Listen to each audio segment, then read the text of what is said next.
Tagumpay na naaresto ng mga operatiba ng Chaong Municipal Police Station ang dalawang high-value individual sa isinagawang buy-bust operation umaga ng May 28, 2026 sa Sitio Crossing, Barangay Lalig, Chaong, Quezon.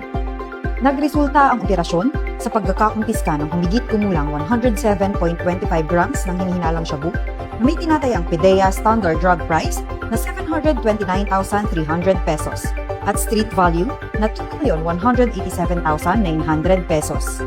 Kinilala ang mga naarestong sospek na sina alias Randy, 49 years old at residente ng Sitio Villarosa, Lusacan, Chaong, Quezon, at si alias Gary, 53 years old, residente ng Sitio Sentro, Barangay Lusacan, Chaong, Quezon.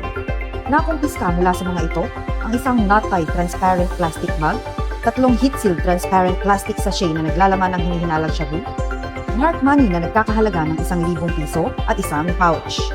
Nahaharap ang mga sospek sa kasong paglabag sa Sections 5 at 11, Article 2 ng Republic Act 9165.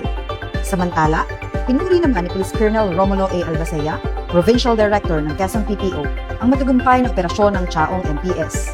Ayon sa kanya, hindi titigil ang Quezon PPO sa pinaigting na kampanya laban sa ilegal na droga at patuloy na magsasagawa ng mga operasyon upang mapanagot ang mga individual na sangkot sa pagpapakalat ng ilegal na droga sa lalawigan.